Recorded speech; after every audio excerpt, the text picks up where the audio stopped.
Hello boys and girls, I am the Guide Knight and welcome to part 9 of my 2D Breakout game tutorial. We are already going far into the game development of this small thingy.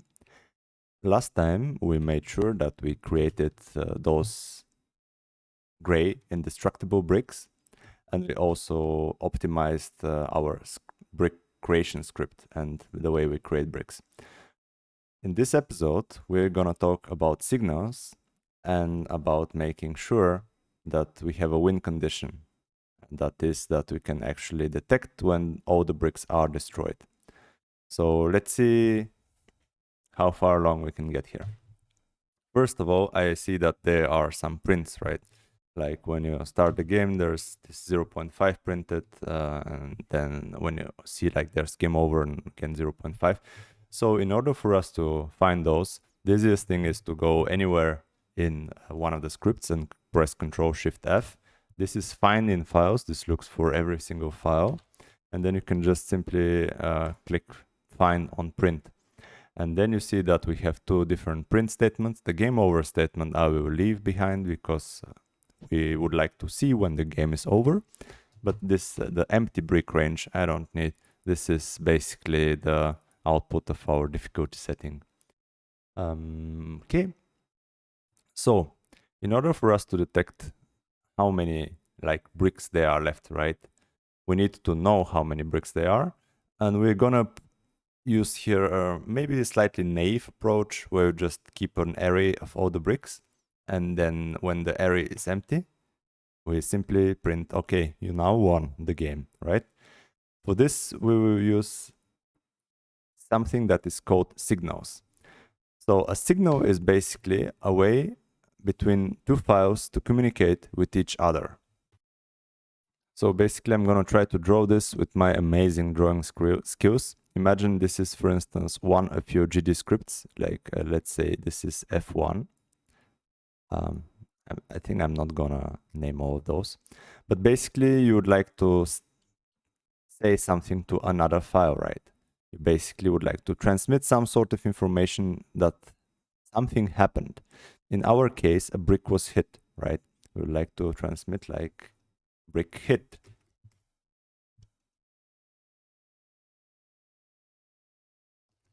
This information we would like to transmit to another file.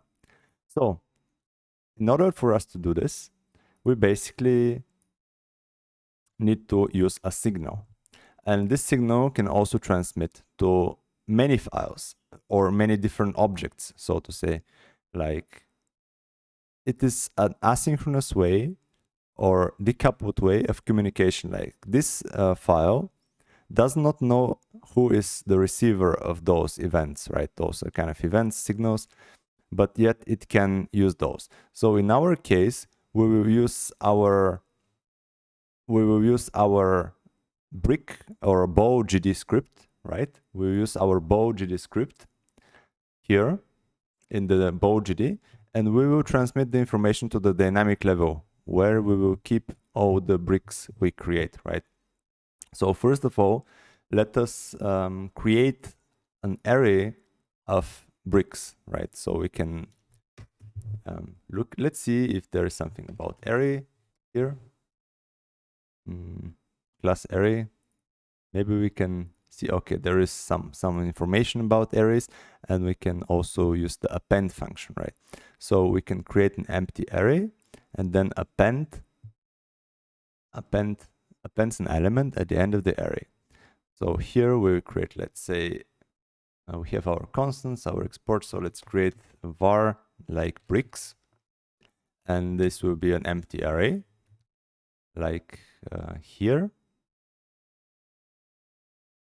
Well, they don't really create an empty array, but whatever. I guess it's fine. So in our init brick, we can actually add the brick to the arrays, right? Okay, not bricks, sorry. Not brisk. Bricks, append, brick, right? In that case, we will then have all our bricks added here. But what we don't want to have is the indestructible bricks, because we cannot well, destroy them, right? So if not indestructible, then we would like to append our bricks to the array. And in onReady, we can, at the end of the onReady, we can actually maybe print the bricks and see what goes out of here, right? Okay, now we have 1, 2, 3. Okay, some bricks we have, and it appears that our small array worked. So right now we need a way to remove the bricks from the array, right? For this, we're gonna use a signal, as I explained you before. Basically, a signal has its own keyword, signal, and you can define it. Let me just first define a simple signal like brick or hit. And this signal I will emit on collision, right? When there is a collision not with the player but with the brick. So here, I will emit signal. The keyword is basically emit signal. You can click on it and see the documentation. Here I will emit the signal hit. It will have no properties or no values right now, and I need to put it in quotation marks. In order for me to connect the dynamic level to the brick, to the signal, I would need to go here on the bow. Here, not on the inspector, but on the node side, there should be a new signal. Like this is a signal, it's called hit. And if I double click on it, it will prompt me to connect it to a method. And in that case, I will connect it to the dynamic level, right? And it's gonna call it onBow hit. Okay, so now here I will just print brick was hit. I can rename it maybe later, but for now, just let's go with the simple signal. When we actually use the real thing, we will call it better. Okay, so right now, okay, brick was hit. And this is you see that there is no like brick was hit when we hit the indestructible brick. So this is also something, or maybe there was, I don't know. I think there should be. But for now, let's actually go to the actual signal. This is like how signals work in their primitive phase without any variables. And right now, if you want to remove a signal, you go back to the editor, click on your object that emits the signal, and then find the green connected signal thingy. It says like this is connected to blah blah. And then you can right click and then go disconnect. Right now, this disconnects the signal, and if I play it right now, I shouldn't see any prints, but you see that it did not remove our method. So I'm going to remove the method manually. So let's actually use our actual signal, right? So we will call it brick hit signal, and for this, we'll need to define a type, right? Because the type is basically the value we're gonna pass, and we're gonna say like brick. Oh, whatever, actually doesn't really matter what you call it, because we don't actually typecast it here, but we'll typecast it down there. So the brick hit signal can be emitted with the same way. Basically, you can look here. For instance, there is an example with properties like weapon type and damage. So we will simply emit the brick, right? And what is the brick in this context? If you remember, it is our collision collider. We can even like define brick equals collision collider, and then we will do this, right? It's maybe a little bit more readable. Now we need to connect our signal the same way as we did before. So we go to the 2D editor. By the way, I removed my asset library from the manage editor features, just like clicked it away because it was a little bit, I didn't use it for now. So if you wonder why I have only 2 suddenly. Okay, so now we go to our bow, click on node, double click on brick hit. You see that there is a variable already. And we'll connect it basically to the dynamic level again. And I'll just call it on brick hit. Like the bow is basically the source, but I'll just call it on brick hit. Okay, so now we can actually print the brick, right? We can concatenate the string with str and then brick hit colon comma brick. So this is the I'm not sure if I explained this. Maybe in a past episode I already talked about how you concatenate strings and some objects without getting an error. That is the way. So if I actually play it right now, I should see which object I'm actually hitting, right? And you see that every time that's a different object. Like 2 times I hit the same thing, it was the green thing and so on, the green brick. So right now I have the brick here and I have the array of bricks, right? So I can simply use, let's go back to the array and see if we can find something that will help us identify which brick we're hitting exactly, right? We're looking for maybe, okay, there is a sort function we can use to maybe sort it and somehow look that up, but there is also the find function, right? Searches the array for a value and returns an index -1 if not found. Optionally, the initial search index can be passed. All right, so we won't pass the initial search index because we would like to search from the beginning, right? And let me see, if bricks find brick is not equal to -1, then we'll print brick found at index, and then we can actually use the same thing, right? We can use the concatenate function and use the string concatenation. So do I have one too many? Okay, brick found at index. Else we can just print brick not found. Okay, so let's see. All right, we see that we find some bricks at some indices, right? I wonder if we can actually find the indestructible brick. This will probably should be not found, right? Brick not found. All right. So this is all right because we did not add the indestructible bricks to our bricks array, but we do emit a hit on those as well. So if the brick is found, we will remove it, right? How do we actually remove that? Let's see. How can we remove? There is a remove. Okay, the remove function removes an element from the array by index. If the index does not exist in the array, nothing happens. All right, so we don't need to worry about index out of bounds. That's great, but we can try to remove it, right? So let's, instead of find, we can go remove. And then in the end, we can say print bricks left, right? We would like to see how many bricks left. Bricks left. So let's see how many bricks are left. We can go and let's see how can we see the size of the area, right? There should be size or length or something like that. So let's see, can I search here? Size, resize, size 0. There is the resize. Okay, there is a size. Return the number of elements in the array. So let's go with bricks.size, right? And we can get rid of the last one. So, okay. So let's see. We have an error. What is the error? Invalid type in function remove in base array cannot convert argument 1 from object to integer, right? All right, because we didn't actually use the actual index, right?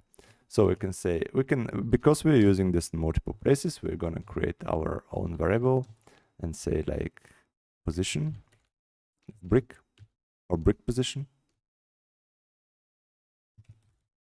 And the brick position is gonna be this. And then if brick position is not -1, we can print the brick position. And then we can remove the brick, right? Okay, so now it should work. Bricks left, okay, we have 9 bricks left. We have 8 bricks left. And so on and so on. So this actually can help us identify Like we have 6 bricks left. Oh, this doesn't look right. How can we have like 4 or 3 bricks left when we actually have more? This is, you know why? Because we are currently destroying each single green brick on hit, right? So we don't actually check if the brick is destroyed. So let me see when we actually call this, right? Because right now we emit the signal after the decreased hit points, right? So in the brick, we should have the hit points, right? And we don't have an access to this, right? So we can maybe check if the brick is alive. We can check, we can add a convenience function like is alive, and returns hit points greater than 0, right? If it has 1 hit point, it's alive. In that case, in our dynamic level, we can go back there and we can use the brick that we have, and then we remove it only by when it is not alive, right? So, but how if this is also, this is a little bit tricky, right? This is a little bit tricky because the brick is destroyed, right? The brick is destroyed in the decrease HP, I think. Let me go back again. So the brick is destroyed. Here, Q3. If hit points is less or equal than 0, then there won't be an object, right? So we won't be able to do that. So in order for us to check this, we need to first check if the brick will be destroyed. So we can check like is alive after hit. And then we can check if the hit points is greater or than 1. Like 1 hit is 1 hit point. So it has 1 hit point exactly. If it has 1 hit point exactly, it will not be alive, but it has more than 1 hit points, it will be alive after hit. And then in our bow GD script, we need to emit the signal before we actually decrease the hit points, right? Because this will also destroy the brick and we won't be able to check, right? I'm not entirely sure actually if that is the case because it may retain the local variable, but we can test it. If you want to, feel free to test that, but for now I will just use the emit signal before the decrease hit points. So in our dynamic level, we will use this is alive after hit and say, okay, if brick is alive after hit and brick position, okay, and the brick is basically brick is found, right? This we can remove this and extract this to brick found. It is easier to like work with booleans instead of some weird stuff in the if statement. Okay, so now this means that the brick will be alive after we hit it, so we don't need to remove it, right? So we have to actually add a not here. Like the brick will not be alive after hit, and the brick is found, then we will remove the brick. And we will, let's see now if it actually works, right? Okay, we hit it and we still have 11. All right, now 2 are dead. And now we have 9 bricks.